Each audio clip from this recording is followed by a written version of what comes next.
धन्यवाद। चलिए आगे बढ़ते हैं और कंचन, अब वक्त आ गया है कि हम न्यूज रूम का रुख करें अखबारों के सेगमेंट के लिए। Shareen, over to you. बताइए आज के अखबारों की टॉप स्टोरीज कौन सी हैं?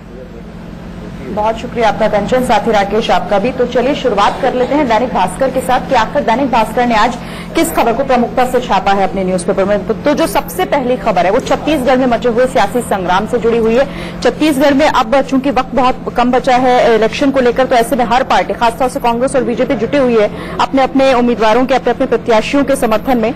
प्रधानमंत्री नरेंद्र मोदी भी थे और यहां उन्होंने कहा कि अर्बन माओवादियों की हमदर्द है कांग्रेस। सीधे सीधे उन्होंने यहां कांग्रेस पर निशाना साधा। उन्होंने कहा कि छत्तीसगढ़ में अर्बन जो माओवादी हैं उनकी हमदर्द कांग्रेस बनी हुई है और भी कई चीजों को लेकर उन्होंने निशाना साधा। कहा कि मैं कभी खाली हाथ बस्तर नहीं आया, हर बार योजनाएं अपने साथ लेकर आया हूं। ये बात हो गई प्रधानमंत्री नरेंद्र मोदी की। दूसरी तरफ अब राहुल गांधी की बात कर लेते हैं। मोदी उद्योगपतियों के खजाने भर रहे हैं। राहुल गांधी ने सीधे सीधे उद्योगपतियों को लेकर प्रधानमंत्री पर निशाना साधा। कहा कि मोदी उद्योगपतियों के खजाने भर रहे हैं, तो वक्त कम है और ऐसे में ज्यादा से ज्यादा निशाना साधने की कोशिश की जा रही है। और चलिए जो दूसरी खबर है वो भी हम बता देते हैं। दैनिक भास्कर में दूसरी खबर जो है वो है ड्राइविंग लाइसेंस को। उनकी खबर है सीधे तौर पर पूरे देश को अब जुलाई से एक जैसा ड्राइविंग लाइसेंस मुहैया कराया जाएगा, एक जैसा ही ड्राइविंग लाइसेंस मिलेगा। मंत्रालय ने इसे लेकर एक ड्राफ्ट अधिसूचना भी जारी कर दी है। और एक खास जानकारी भी मैं आपको बता दूं जो इसने दैनिक भास्कर ने बताई है। चिप रखेगा जानकारी सेफ। डीए के पिछले हिस्से में आपको एक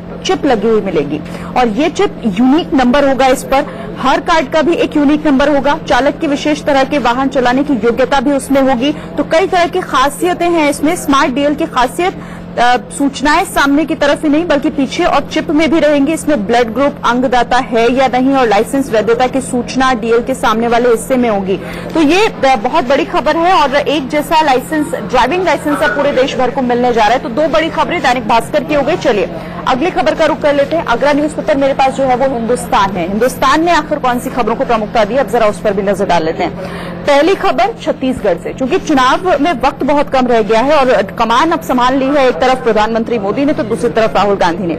मोदी ने सीधे तौर पर कांग्रेस पर आरोप लगाया कि शहरी माओवादियों का साथ दे रहे हैं, हमदर्द बनी हुई है कांग्रेस। प्रधानमंत्री नरेंद्र मोदी ने शुक्रवार को ये कहा हमला बोलते हुए कि ऐसे शहरी माओवादियों के हमदर्द है जिन्होंने गरीब आदिवासी युवाओं का जीवन बर्बाद कर दिया है। छत्तीसगढ़ में विधानसभा चुनाव के पहले चरण के लिए जगदलपुर में पहुंचे थे प्रधानमंत्री और वहां चुनावी रैली के दौरान उन्होंने इस तरीके से कांग्रेस पर निशाना साधा और माओवादियों के हमदर्द कहा। और जो दूसरी खबर है वो बहुत ही इंपॉर्टेंट है हम सबके लिए, क्योंकि काफी दिनों से हम सब इन चीजों से जूझ भी रहे हैं। दिल्ली एनसीआर में हवा और खराब होती जा रही है, सांस लेना और दुभर होता जा रहा है। हवा की गति स्थिर होने और तापमान में नमी बढ़ने से प्रदूषण में भी इजाफा हुआ है। तमाम उपाय किए गए, सरकार की तरफ से चेतावनी जारी की गई, लोगों को कहा गया कि अपना ख्याल आप खुद रखिए, लेकिन बावजूद इसके हवा जहरीली होती जा रही है। 2 दिन बाद भी किसी तरह की कोई राहत नहीं मिली। दिवाली से एक दिन पहले भी हालात बदतर थे और एक दिन बाद भी। और ये स्थिति यहाँ पर देखिए ये ग्राफिक्स के जरिए इन्होंने भी बताया है कि आखिर किस तरीके से आंकड़े दिल्ली, गाजियाबाद, गुरुग्राम, फरीदाबाद और नोएडा के रहे। और ये रिकॉर्ड ध्वनि प्रदूषण भी देखा गया दिवाली पर। इस बार ध्वनि प्रदूषण में भी काफी इजाफा हुआ। पिछले 2 साल का रिकॉर्ड तोड़ा है ध्वनि प्रदूषण ने। और कृत्रिम वर्षा की अब तैयारी हो रही है, क्योंकि बारिश जब तक नहीं होगी तब तक पॉल्यूशन में कमी नहीं आएगी और इंतजार बारिश का भी हो रहा है। अगर नहीं होती है बारिश तो फिर जो दूसरा रास्ता है वो बारिश का है कि कृत्रिम बारिश कराई जाए, जिसके बाद शायद हो सकता है कि कमी आए प्रदूषण के लेवल में। अब चलिए बात हम करेंगे टाइम्स ऑफ इंडिया की। द टाइम्स ऑफ इंडिया ने किन खबरों को प्रमुखता दी है, तो पहली खबर मैं आपको बता दूं वो आरबीआई से जुड़ी हुई है। एक टॉप फाइनेंशियल मिनिस्ट्री के ऑफिशियल्स ने ये कहा है, हालांकि सूत्रों से खबर है कि कोई प्लान नहीं है आरबीआई से फंड की ट्रांसफर को लेकर। No plan to ask RBI for fund transfer, top FinMin officials. हालांकि एक और चीज ये कि government seeking transparency in operations, government चाहती है कि ट्रांसपेरेंसी ज्यादा से ज्यादा है इस तरह की चीजों में, इसे लेकर हालांकि सूत्रों के हवाले से खबर है, फिर से आपको बता देते हैं। तो कोई प्लान नहीं है आरबीआई से इस तरह की जानकारी लेने का, ये टॉप ऑफिशियल्स की तरफ से इस तरह की जानकारी है। तो पहली जो खबर है टाइम्स ऑफ इंडिया की वो ये। अब दूसरी खबर पर भी हम नजर डाल लेते हैं और वो एक अच्छी खबर है कंचन और राकेश, और हमारी क्रिकेट जगत से है, लेकिन इस बार महिला क्रिकेट जगत से है। और यहां पर ये कि कल जो मैच हुआ है उसमें हरमनप्रीत कौर ने T20 में पहली बार शतक लगाया और ये खिताब इनके नाम हो गया है। पहली महिला क्रिकेट खिलाड़ी बन गई हरमनप्रीत। इन्होंने 103 रन बनाए, वो भी महज 51 बॉल्स पर। ये देखिए 51 बॉल्स पर 103 रन उन्होंने बनाए। कल न्यूजीलैंड के खिलाफ मैच था और T20 में नया रिकॉर्ड बना।